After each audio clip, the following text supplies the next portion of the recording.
दिल्ली विधानसभा में बजट सत्र जारी है, कार्यवाही जारी है और बजट पे चर्चा की जा रही है। मोदी जी ने हमें कहा था दिल्ली वालों को कि, और हमने भी प्रॉमिस किया था कि जिस दिन, क्योंकि सामने वालों ने तो कहने के बावजूद आयुष्मान भारत योजना लागू नहीं करी,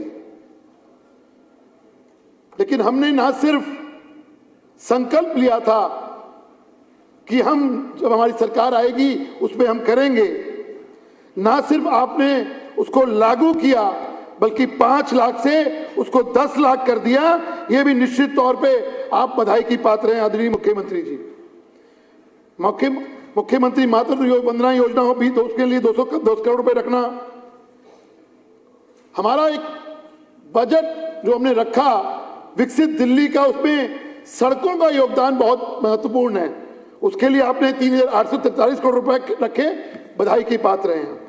चीफ मिनिस्टर डेवलपमेंट फंड में 1400 करोड़ रुपए, सब बातें आ गई हैं। निश्चित तौर पे हमारी सरकार का संकल्प था कि हम गरीबों को अपलिफ्टमेंट करेंगे, उनकी भलाई के लिए काम करेंगे। आपने 696 करोड़ रुपए रख के डूसिब में जो स्लम और जे क्लस्टर का डेवलपमेंट का काम आपने करा, वो निश्चित तौर में आप बधाई की पात्र हैं।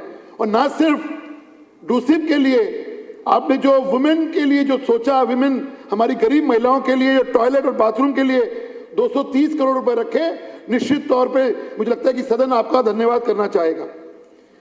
अटल कैंटीन योजना हमारे संकल्प पत्र का एक महत्वपूर्ण काम था, 100 करोड़ रुपए उसके लिए रखे, बहुत अच्छा किया, बधाई की पात्र हैं। इंडस्ट्रियल पॉलिसी और वेयर हाउसिंग लाएंगे। सबसे इंपॉर्टेंट बात जो मेरे सामने वाले मेरे मित्र जो कहते रह गए, करा नहीं, हम लोगों ने जो ट्रेडर वेलफेयर के लिए जो आपने बोर्ड रखा है, निश्चित तौर के ऊपर व्यापारी वर्ग आपके लिए निश्चित तौर पे जो हमने कहा आपने उसको करके दिखाया, बधाई की पात्र हैं।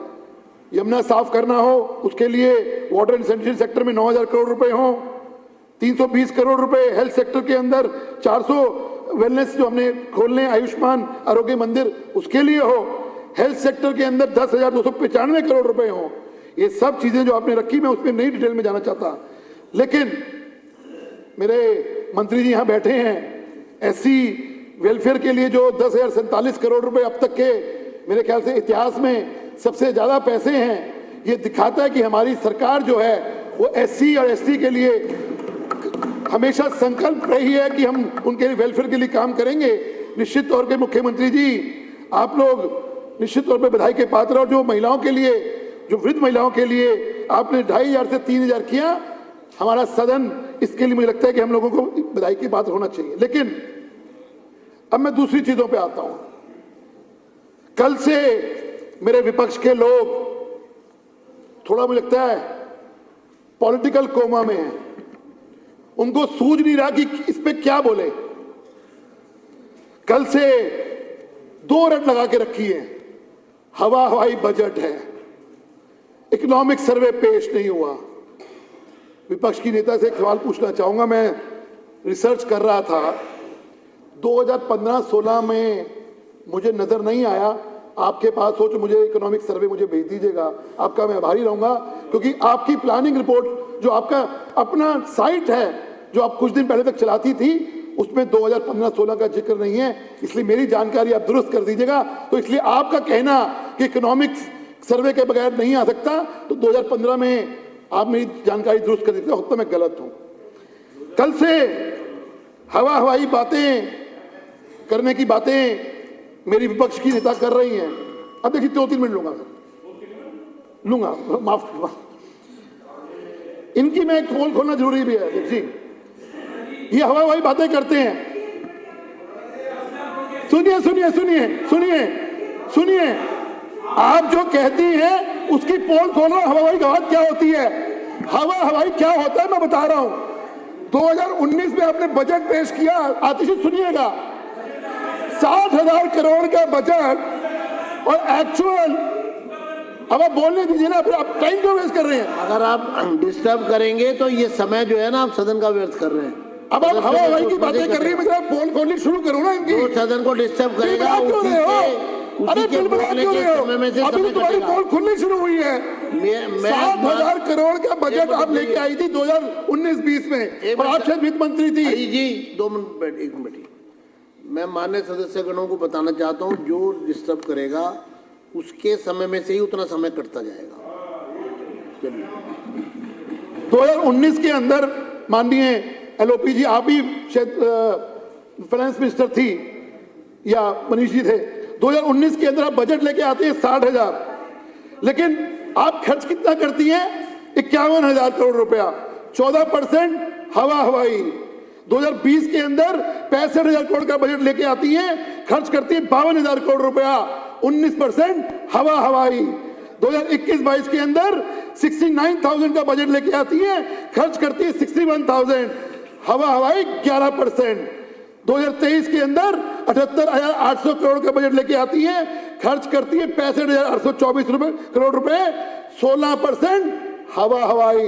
ये होता है हवा हवाई। हम जो कहते हैं वो करते हैं, और बहुत बड़े बड़े दावे करती थी आप एजुकेशन सेक्टर की। जरा मैं उसकी भी पोल खोल दूं जरा आपके लिए आतिश जी, सुनना, अच्छी तरह सुनना। 15,570 अध्यक्ष जी, मैं सुनाना चाहता हूं, एलओपी जी जो एजुकेशन मिनिस्टर थी, हवा हवाई की बातें करती हैं। 15,577 करोड़ का बजट था एजुकेशन सेक्टर के अंदर 2019 के अंदर, खर्च कितना किया? 11,973 करोड़ रुपया, 23% हवा हवाई। 2020 के अंदर 15,383 करोड़ रुपए बजट एस्टिमेट, एजुकेशन सेक्टर की बात कर रहा हूं, खर्च कितना किया? 10,783 करोड़ रुपया, 29.9% हवा हवाई नहीं हुआ। तो क्या हुआ? मैं ज्यादा लंबा भी नहीं जाऊंगा। 2023 के अंदर 16,904 करोड़ रुपए का बजट एस्टिमेट था, खर्च हुआ 14,827 करोड़ रुपया, 12% हवा हवाई। अध्यक्ष जी, सिर्फ एजुकेशन सेक्टर का हाल है। पूरा ओवरऑल में अगर बताऊं 24% अगर ये खर्च नहीं करती तो इसकी जिम्मेवारी ये बताएंगी कौन होगा। अब मैं एक महत्वपूर्ण आंकड़ा, बहुत दिनों से हमारी अध्यक्ष जी एलओपी और इनके तमाम आम आदमी पार्टी के नेता कहते हैं कि हमने रेवेन्यू सरप्लस बजट दिया। अध्यक्ष जी 1 मिनट और, ये आंकड़ा दिखाता है अध्यक्ष जी 1994 से लेकर जब से हमारी भारतीय जनता पार्टी की सरकार थी, उसके बाद कांग्रेस की सरकार भी आई और भारतीय जनता पार्टी की अब सरकार दोबारा आई है, कभी भी किसी भी वर्ष रेवेन्यू सरप्लस कभी नेगेटिव नहीं किया। इसका सबूत आपके सामने अध्यक्ष जी, मैं आज भी जो सवाल आया उसका जवाब, उसमें भी जवाब आया। तो ये जो झूठ बोलते हैं कि पहली बार हुआ है इतिहास के अंदर, वो गलत है। हालत ये है, रेवेन्यू सरप्लस जो 2.24 था जब मदन लाल खुराना जी के यहाँ पे मुख्यमंत्री होते थे, मुखी जी फाइनेंस मिनिस्टर होते थे, उस वक्त 2.24% ऑफ द जीएसडीपी होता था। इनकी काल की वजह से आज वो रह गया 0.58%। अध्यक्ष जी, ये हाल है, ये है हवा हवाई लोग। इसलिए बधाई देता हूं मैं रेखा गुप्ता जी को।